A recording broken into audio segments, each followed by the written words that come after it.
Terhitung mulai 1 November 2024, Pasar Sudi Mampir yang berada di kawasan Banjarmasin Tengah akan menjadi percontohan atau uji coba alternatif pembayaran parkir menggunakan QRIS sebagai upaya untuk memudahkan warga wayah membayar parkir tanpa harus menyediakan duit pecahan dan akan meminimalisir terjadinya kebocoran dalam peningkatan pendapatan asli daerah.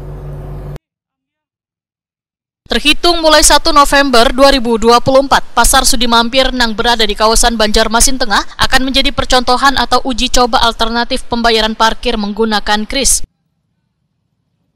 Pembayaran tarif parkir sistem digital ini sebagai upaya untuk memudahkan warga wayah membayar parkir tanpa harus menyediakan duit pecahan. Melalui pembayaran sistem QRIS ini, maka akan meminimalisir terjadinya kebocoran serta menciptakan transparansi dalam peningkatan pendapatan asli daerah dalam sektor retribusi parkir. Demikian dipadahkan Kepala Dinas Perhubungan Banjarmasin, Slamet Begjo Wahyatokoni Prima TV, Baisukan Rabu 30 Oktober 2024.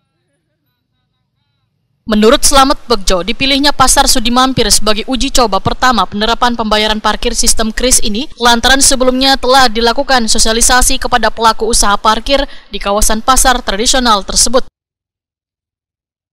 Jika uji coba ini berhasil, maka penerapan pembayaran parkir sistem QRIS, ujar Slamet Begjo, akan dilakukan di seluruh pusat perbelanjaan maupun kantong-kantong parkir resmi di Banjarmasin.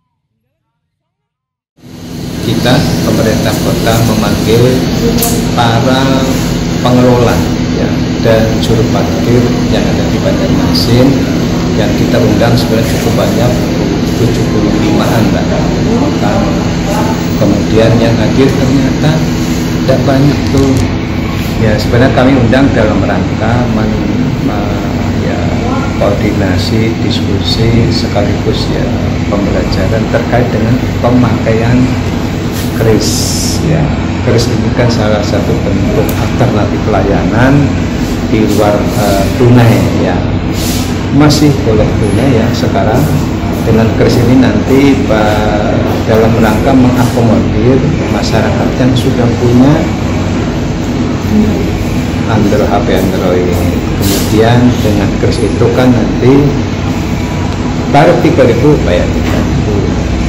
Kemudian ada transparansi, sehingga kemarin kami dengan Pak Kalsel coba bergandeng tangan mensosialisasikan itu kepada para pengelola parkir yang ada di Banjarmasin sebagai alternatif bentuk transaksi pembayaran. Belum sepenuhnya, karena dengan pemberlakuan digitalisasi atau e-parkir itu para aplikasi yang tempo hari kita cantumkan kan belum maksimal.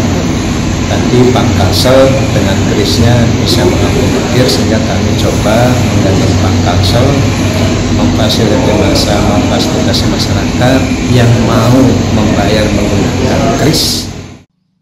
Slamet Begjo memadahkan pendapatan dari retribusi wan pajak parkir sebagai bagian dari pendapatan asli daerah sangat dibutuhkan bagi pembangunan berkelanjutan wan penataan perparkiran, karena akan memberikan dampak keamanan, kenyamanan, ketertiban wan keselamatan bagi pengguna jasa parkir tersebut.